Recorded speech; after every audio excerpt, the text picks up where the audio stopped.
Last class में हम लोगों ने यूनिवर्सल सेट और कॉम्प्लीमेंट्स ऑफ सेट्स देखा था। अभी हम बात करेंगे सीधे पढ़ाई, नो बकवास, ठीक है।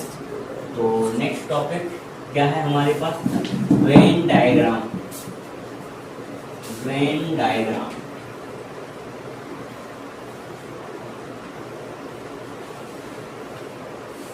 ठीक है। वेन डायग्राम फिर स्टार्ट करते हैं। तो यह है क्या, देखो जैसा कि लास्ट टाइम तो हम बात कर रहे थे, तो most of the relationship between sets are represented by a ground diagram which is known as a Venn diagram. लिख लेते हैं इस बात को, है ना, ऐसा लिख लेते हैं, most of the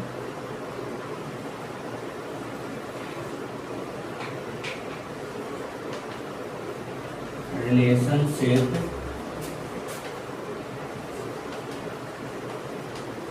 between sets are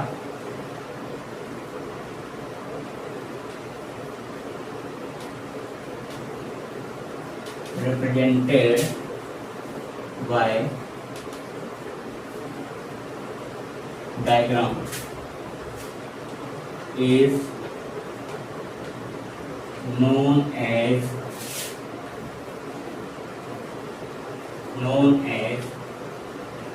when diagram, ठीक है, सिंपल। तो वेन डायग्राम ये सिंपल डेफिनेशन लिखी हुई है।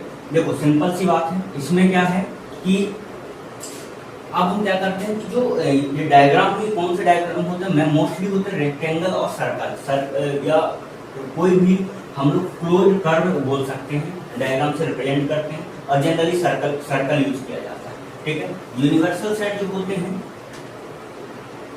यूनिवर्सल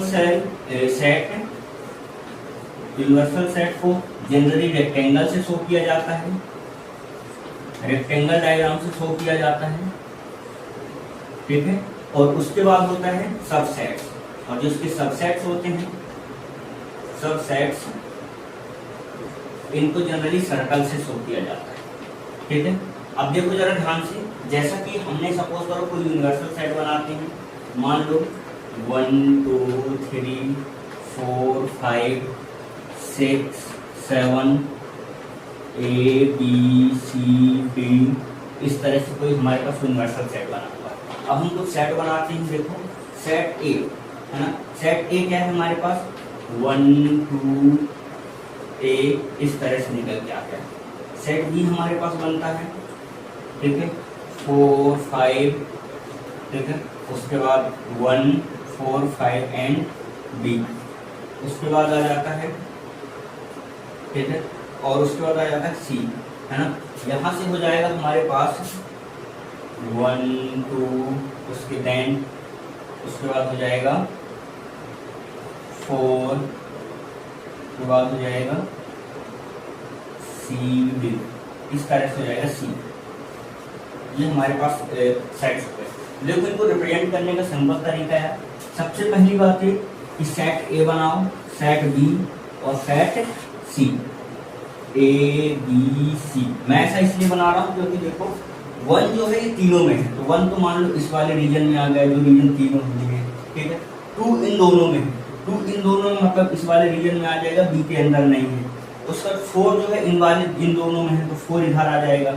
उसके बाद देखो ए क्या है, ए यहाँ पे प्रेजेंट है, बी कहाँ पर प्रेजेंट है, बी और 5 जो है इधर प्रेजेंट है। उसके बाद आता है सी में सी प्रेजेंट है, ठीक है। तो देखो जरा ध्यान से 1 2 4 और सी, ये चारों इसमें आ गए, ये बाकी इसमें आ गए और ये बाकी इसमें आ गए, ठीक है। इस तरह से हमारे पास आ गया। अब जो बच गया उसको यूनिवर्सल सेट, इन तीनों सेट को रखेगा, मे भी इससे ज्यादा इसको रेक्टेंगल से शो कर देंगे, दैट इज यू। तो यहाँ पे देखो अब इसके लिए बच कौन सा गया था यूनिवर्सल सेट में, यूनिवर्सल सेट में हमारे पास बच गया था 7 6 नहीं आया एंड डी, ये जो 3 एलिमेंट बच गए थे। और कौन सा बचा हुआ है, और बचा हुआ शायद 3, ठीक है, ये कहीं पे नहीं आया, 3 के बाद बस, है ना। तो जो एलिमेंट इन तीनों सबसेट्स में नहीं आए हैं उसको इस यूनिवर्सल सेट में कहीं पर भी आप रख दो। इस तरह से होता है वेन डायग्राम। वेन डायग्राम क्या है कि हमारे पास जो सेट दिया वो यूनिवर्सल सेट को जनरली रेक्टेंगल डायग्राम से हमने शो किया, उसके सबसेट से हमने सर्कल से शो किया, और यहाँ पे हम ये देख रहे हैं कि देखो कैसे कैसे एलिमेंट को इनके अंदर इंक्लूड कर दिए। ध्यान ये रखना कि जैसे मान लो ये दोनों एलिमेंट जो है 1 1 1 1, ठीक है, ये देख रहे हैं कि ये तीनों ही सेट में इंक्लूडेड है, ए में भी, बी में भी, सी में भी। तो यहाँ पे इस क्वेश्चन से ये देख पा रहे हैं कि ये वाला रीजन है, ये एरिया जो है ये भी तीनों को ही इंक्लूड कर रहा है, इसलिए 1 को हमने यहाँ पे रखा, ठीक है। उसके बाद क्या है 2 and 2 इस वाले रीजन देखो ए और सी में तो है लेकिन बी में नहीं था, इसलिए इस वाले रीजन में रखा। उसके बाद क्या था 4 बी एंड सी में था, इसलिए इस वाले रीजन में रखा, और इस तरह से हमने डायग्राम बना दिया। ये कहलाता है वेन डायग्राम, ठीक है। अब हम नेक्स्ट बात करेंगे, नेक्स्ट इस तरह से सारे डायग्राम बनाए, इस तरह सारे सेट्स का हम लोग लगभग डायग्राम बना लिया करेंगे तो क्वेश्चन सॉल्व करना इजी हो जाएगा। नेक्स्ट अब हम बात करने जा रहे हैं किसकी, ऑपरेशन ऑन सेट्स, है ना। तो आ जाओ इसमें बात कर लेते हैं। नेक्स्ट हेडिंग जल्दी से खत्म करते हैं इसको, क्या है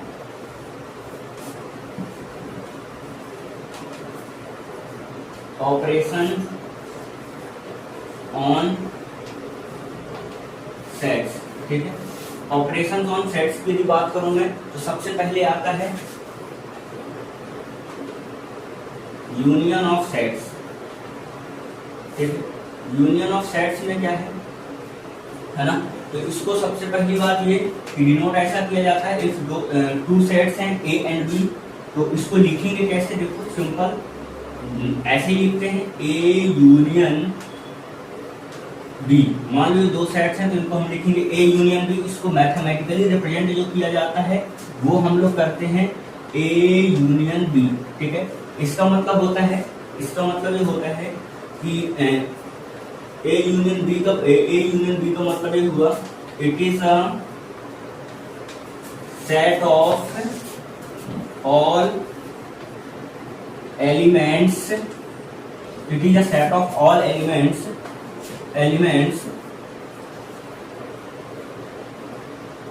है ना, all elements which are either set A और set B, मतलब किसी एक से भी बिलोंग करते हैं, या तो A में हो या फिर B में हो, एंड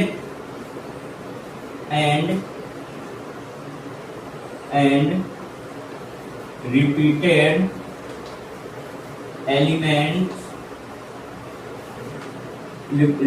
elements taken once, ठीक है। इसका मतलब ये हुआ कि जब भी कभी हमें ऐसी कोई बात आ जाए कि दो कोई सेट्स लिखे हुए, जैसे मैं यहाँ पे लिख देता हूँ, देखो जरा ध्यान से, देखो 1 2 3 4 5, ठीक है। सेट बी लिखते हैं हम लोग 1 2, ठीक है। उसके बाद आ जाएगा ए बी सी, इस तरह से। तो यहाँ पे मैं क्या बोल पा रहा हूँ कि यदि मेरे पास ए यूनियन बी लिखने की बात आ जाए, ए यूनियन बी मतलब इस तरह से हम लिखेंगे ए यूनियन बी, तो यहाँ पे क्या हुआ कि मैंने बोला कि set of all elements which are either A or B. तो देखो ए में जितने हैं 1 2 3 4 5, ठीक है। उसके बाद जितने बी में हैं, लेकिन 1 2 तो यही बोला रिपीटेड एलिमेंट्स, 1 2 को एक बार ले चुके हैं, ठीक है। अब जो नहीं लिए वो आ जाएंगे ए बी सी, ठीक है, इस तरह से। तो यदि ए यूनियन बी की हम बात करेंगे तो वो एलिमेंट्स जो ए और बी दोनों में प्रेजेंट हों और जो रिपीटेड एलिमेंट है उनको एक बार ही काउंट करना है, तो इस तरह से जो सेट बनेगा वो कहलाता है ए यूनियन बी, ठीक है। यदि देखो यदि इसको वेन डायग्राम से समझने की कोशिश करें तो देखो जरा ध्यान से, मान लो ये एक है, उसके बाद ये आएगा बी, है ना। तो देखो ए और बी हमारे पास दो सेट्स हैं, तो इसको सिंपल ये देख सकते हैं कि 1 और 2 ये दोनों कॉमन में हैं। उसके बाद यहाँ पे आ जाएगा 3 4 एंड 5, ठीक है।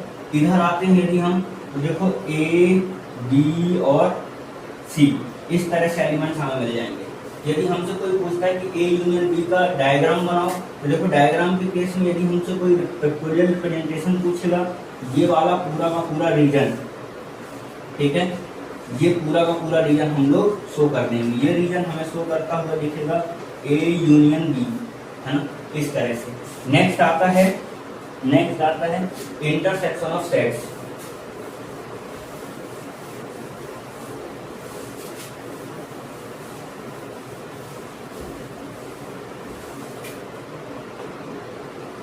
नेक्स्ट है इसमें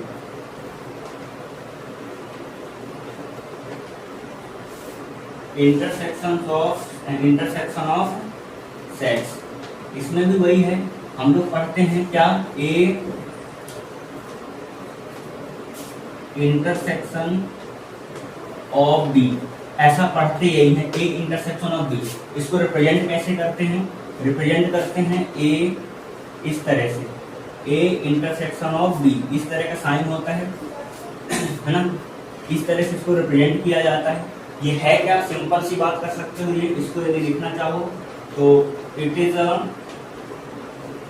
set of all elements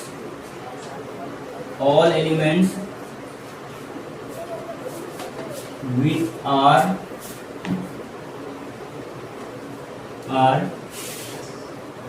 common to both given sets। ठीक है, एग्जाम्पल हम यहाँ देख सकते हैं। यदि एग्जाम्पल देखने की कोशिश करें तो वही सेम क्वेश्चन भी यदि ले लें हम लोग, जैसे हमारे पास दो सेट थे 1 2 3 4 एंड 5। सेट बी हमारे पास लिखा हुआ था 1 2, ठीक है, उसके बाद ए बी एंड सी, इस तरह से। तो यहाँ पे यदि मेरे पास ए इंटरसेक्शन बी की बात आ जाए तो यहाँ पे हम लिखेंगे ए इंटरसेक्शन बी के केस में क्या बोला कि set of all elements which are common to both set, जो दोनों ही सेट में कॉमन हो, दोनों सेट से बिलोंग करते हैं, दैट मीन्स 1 एंड 2, ठीक है, इस तरह से। तो ये इनका सेट बन जाएगा। यदि मैं इसको वेन डायग्राम से रिप्रेजेंट करने की कोशिश करूं तो इस तरह से बनेगा 1, देखो 1 2 3 4 5, यहाँ से आ जाएगा ए बी एंड सी, ठीक है। देखो यदि कॉमन पार्ट की बात किया जाए तो ये वाला एक एरिया है बस, ठीक है, इस तरह से हम लोग लिख सकते हैं ऐसा। तो ये हो जाएगा पूरा क्या, इंटरसेक्शन ऑफ सेट्स, ठीक है। तो एक चीज ये हो गई। दूसरी बात ये हो गई, जल्दी से और देख लो, है ना, इसमें और एक चीज होता है,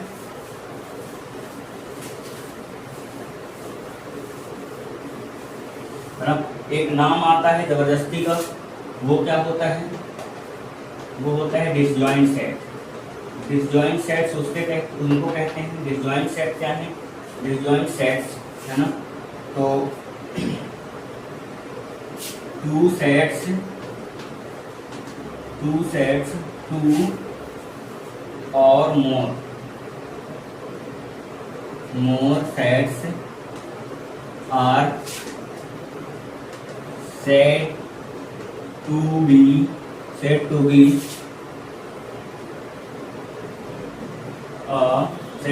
a disjoint set, ठीक है, said to be a disjoint sets if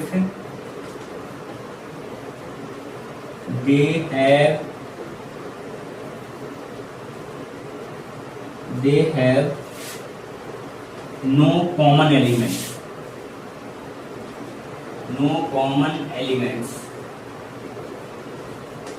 यदि इनमें से ये कोई भी कॉमन एलिमेंट्स नहीं रखते हैं तो उनको हम कहते हैं डिसजॉइंट सेट। जैसे सिंपल सी बात है, ए यूनियन बी की ए सेट की बात करूं तो सेट 1 2 3 4, सेट ऑफ बी की बात करता हूं यदि मैं, तो सेट ए हमने जैसे देखा 1 2 3 4, और दूसरा सेट देख लो बी, इसमें क्या है, सपोज करो A B C and D. तो यहाँ क्या देख रहे हैं हम लोग कि A and B set to be disjoint set, they have no common element. No common element मतलब इन दोनों में जब यदि बनाने की कोशिश करूँ तो ये ऐसे अलग अलग बनेगा, 1 2 3 एंड 4। यहाँ क्या आ जाएगा ए बी सी डी, इनमें कोई भी कॉमन एलिमेंट नहीं है, ठीक है। तो इसको हम कहते हैं डिसजॉइंट सेट। मतलब मैं ऐसा लिख सकता हूँ कि ए इंटरसेक्शन बी, ये जो है होना चाहिए 5। ये हमें यहाँ पे कुछ कोई भी एलिमेंट नहीं मिल रहा है, समझ में आ गया? तो ये इनको कहते हैं डिसजॉइंट सेट्स, बस नाम है, पता होना चाहिए, हो गया। ठीक है, नेक्स्ट देखो जल्दी से।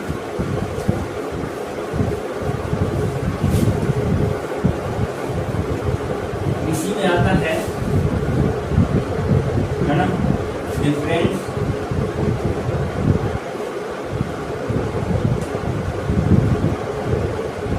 Differences of sets.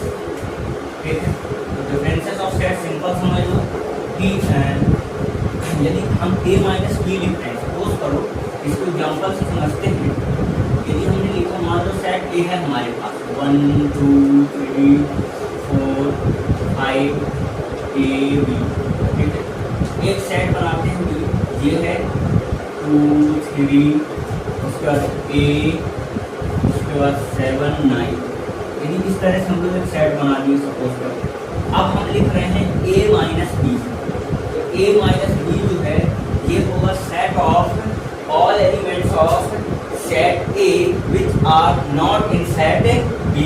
मतलब a माइनस बी में, तो a में से वो सारे के सारे एलिमेंट हटा दो जो कि b में भी प्रेजेंट हैं। तो यहाँ से a माइनस बी करने से 1 आ गया, 2 3 हट गया, 4 5 a भी हट गया, तो आ जाएगा b। इस तरह से तो a माइनस बी जो है आ गया ये। अब मैं ही बात करूँ b माइनस ए की। ठीक है, b माइनस ए में मैंने क्या बोला, वही सेम बात, 2 3 जो कॉमन है इनको हटा दो, a भी कॉमन हटा दो, 7 और 9 ओनली ये एलिमेंट बच जाएगा। यदि मैं बोल रहा हूँ कि a माइनस बी, इसका मतलब ये होगा कि set of all elements of a which are not in set b, जो कि b में नहीं प्रेजेंट है, ये कहलाता है डिफरेंसेस ऑफ सेट्स। ठीक है, a माइनस बी, तो ये हो गया। अब देखो जरा ध्यान से, कई बार लोग इन सबको प्रॉपर्टी की बात करते हैं जबरदस्ती का।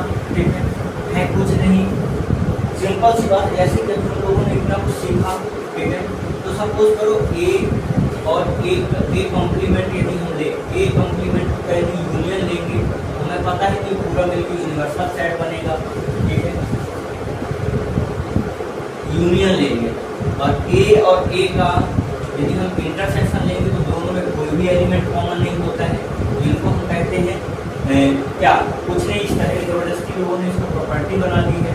ठीक है, और क्या बोलूँ, और ये बोल सकते हो कि a यूनियन, यदि कोई बोले a यूनियन यूनिवर्सल सेट की बात किया जाए तो ये यूनिवर्सल सेट भी आ जाएगा, और a इंटरसेक्शन यूनिवर्सल सेट की बात किया जाए तो ये सारे के सारे एलिमेंट इसमें जो प्रेजेंट होंगे तो यही सारे कॉमन एलिमेंट निकल के आ जाएंगे।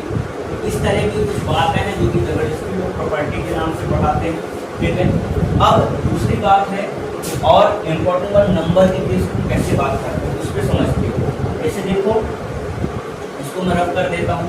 ठीक है, एग्जाम्पल से समझने की कोशिश करते हैं। जैसे सपोज करो कि मान लो मेरे पास है एक सेट 1 2 3 4 5 ऐसे चलते हैं, ऐसे।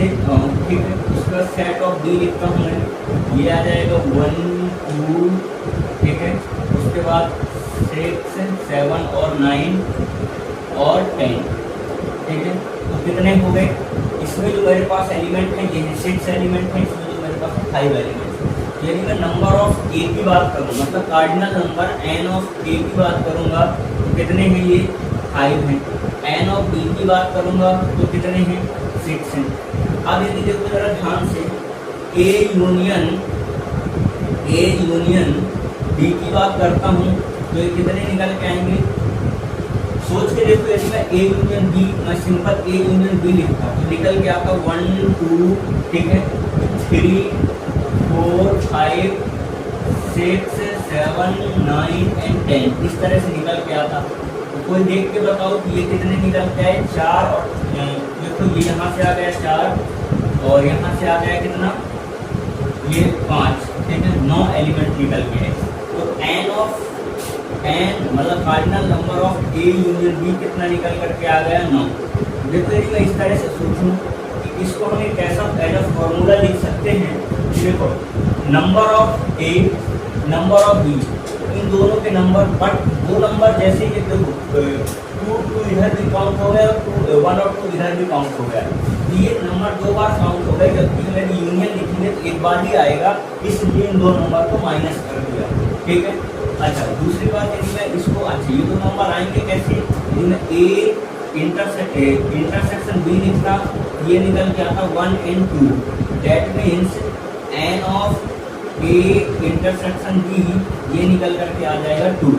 तो इसको यदि एज ऑफ फॉर्मूला लिखने की कोशिश करूँ मैं, ठीक है, तो ये क्या हो जाएगा, ये हो जाएगा कि A number of A union B, यहाँ से निकल करके आ जाएगा नंबर ऑफ ए, ठीक है, plus number of B minus number of A intersection B.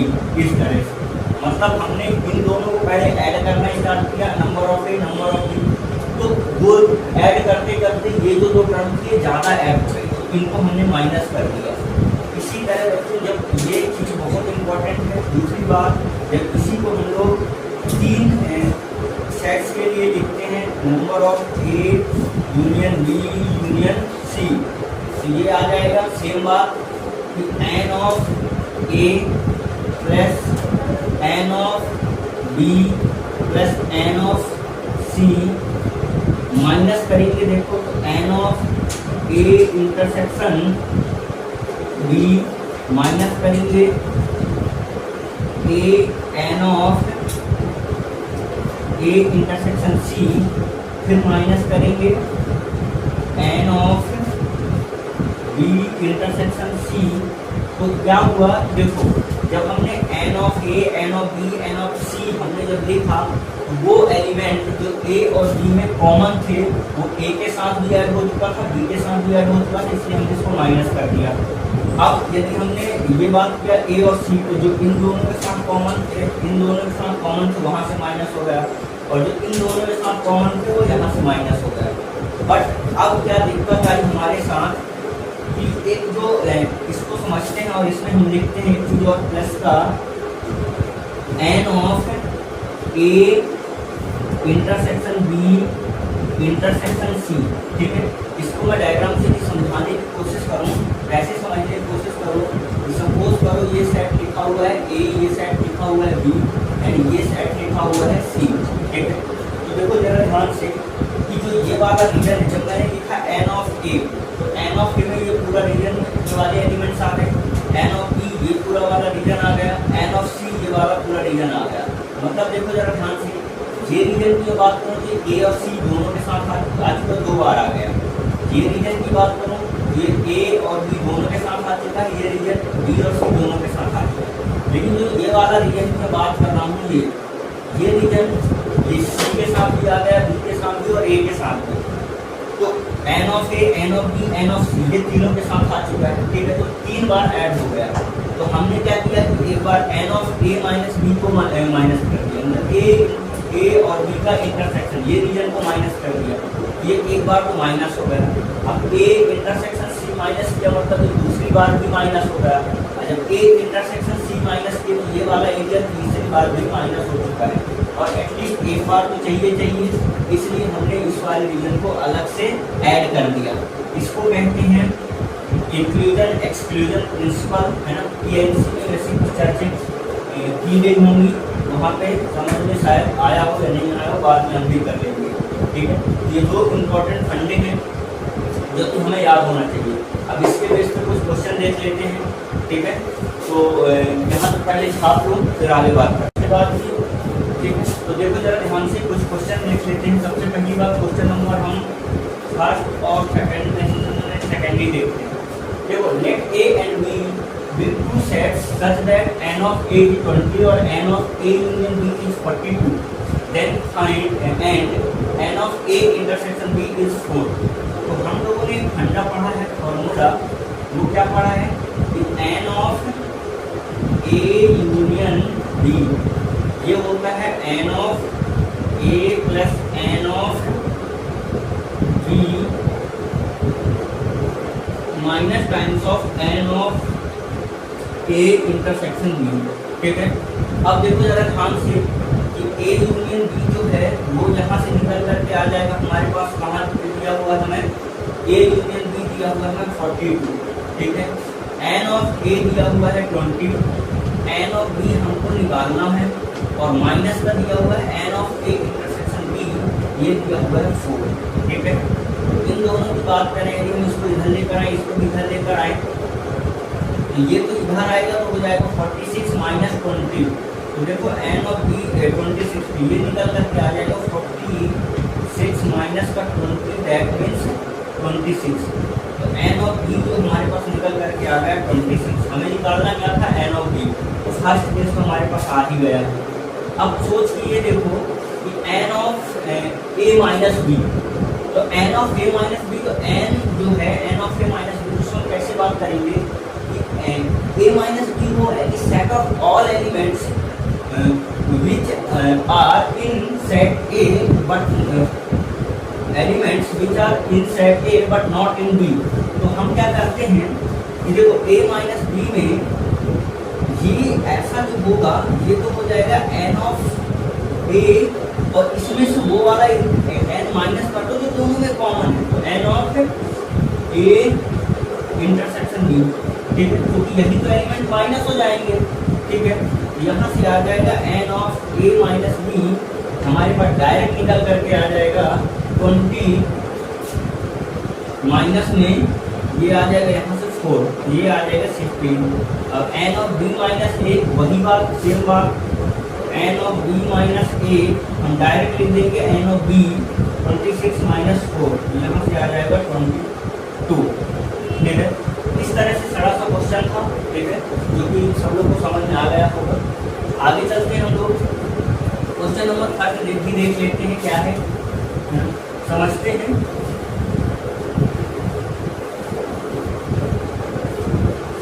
क्या है ये, in a group of the 70 peoples 37 like coffee, 52 like tea and each person like at least one of the two drinks, how many likes both coffee and T.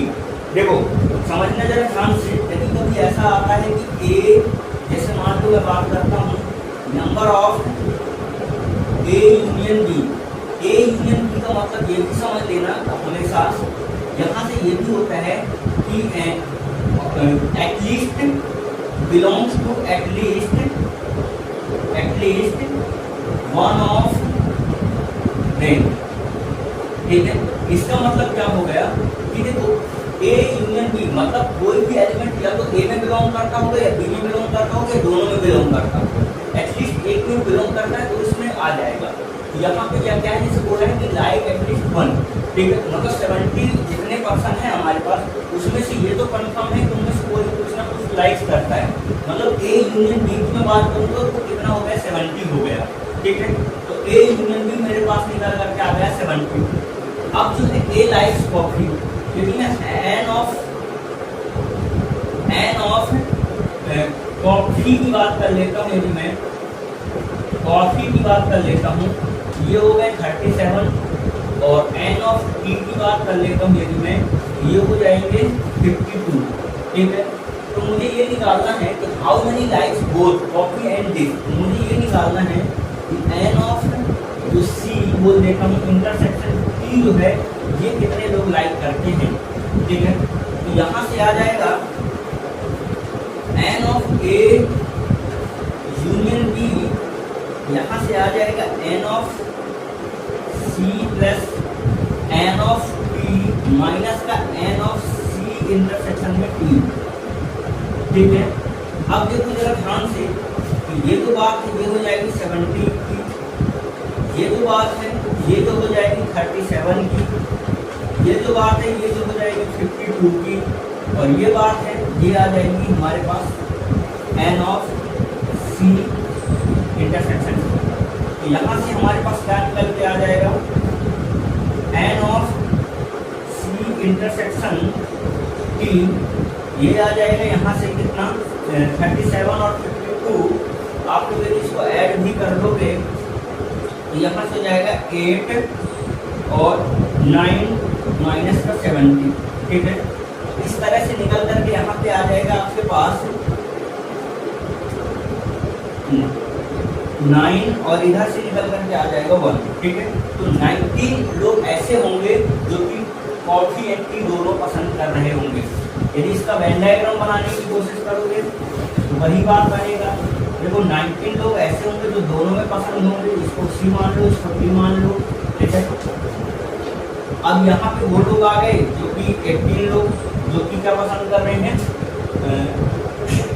नहीं कितने थे total, 37 थे ना, तो 37 थे तो कितने बचेंगे, 19 यदि ये पसंद कर रहे हैं तो हाँ 18 हो गए, ठीक है। उसके बाद यहाँ पे आ जाएगा तुम्हारे पास ये 52 में से 19